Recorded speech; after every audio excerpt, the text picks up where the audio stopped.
মধ্যপ্রাচ্যে চলমান উত্তেজনার মধ্যেই সামনে এসেছে চমকপ্রদ এক তথ্য। টানা ৪০ দিন ধরে চলা সংঘাতের শুরুর দিকে যুক্তরাষ্ট্রের শক্তিশালী আকাশ প্রতিরক্ষা ব্যবস্থা এড়িয়ে কুয়েতে অবস্থিত মার্কিন সামরিক ঘাঁটিতে বিমান হামলা চালিয়েছে ইরান। খবরটি প্রকাশ্যে আসতেই বিশ্বজুড়ে সৃষ্টি হয়েছে তীব্র আলোড়ন।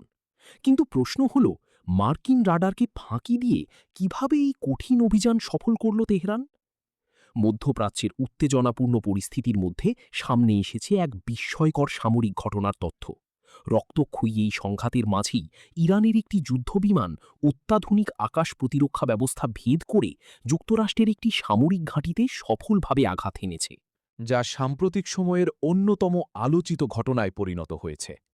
এমন চাঞ্চল্যকর তথ্য প্রকাশ করেছে ইরানি সংবাদ মাধ্যম প্রেস টিভি।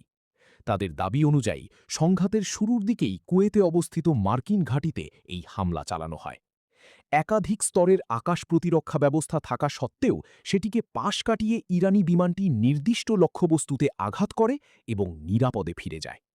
সমর বিশেষজ্ঞরা বলছেন, এই অভিযানে ব্যবহার করা হয়েছে লো অল্টিটিউড পেনিট্রেশন কৌশল, অর্থাৎ যুদ্ধবিমানটি খুব নিচু দিয়ে উড়ে রাডারের নজর এড়িয়ে আক্রমণ চালায়। পৃথিবীর বক্রতা এবং ভূমির কারণে সৃষ্ট সিগন্যাল বিঘ্নের ফলে রাডার অনেক সময় এমন লক্ষ্য শনাক্ত করতে ব্যর্থ হয়। এই হামলায় ব্যবহৃত বিমানটি ছিল ইরানের তৈরি কোসার, যা মূলত পুরনো F-5 প্ল্যাটফর্মের উন্নত সংস্করণ। ইরান দীর্ঘদিন ধরেই নিজস্ব প্রযুক্তিতে এই ধরনের যুদ্ধবিমান উন্নয়নে কাজ করে আসছে।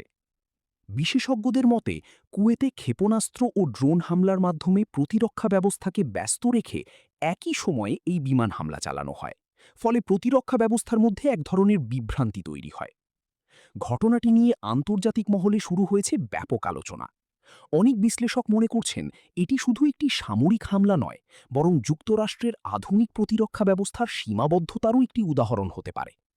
তবে এই ঘটনায় ক্ষয়ক্ষতির প্রকৃত পরিমাণ এখনও স্বাধীনভাবে যাচাই করা সম্ভব হয়নি। তবুও ঘটনাটি মধ্যপ্রাচ্যের নিরাপত্তা পরিস্থিতিকে নতুন করে প্রশ্নের মুখে দাঁড় করিয়েছে। বিশেষজ্ঞদের ধারণা, ভবিষ্যতে এই ধরনের কৌশল আরও বড় প্রভাব ফেলতে পারে।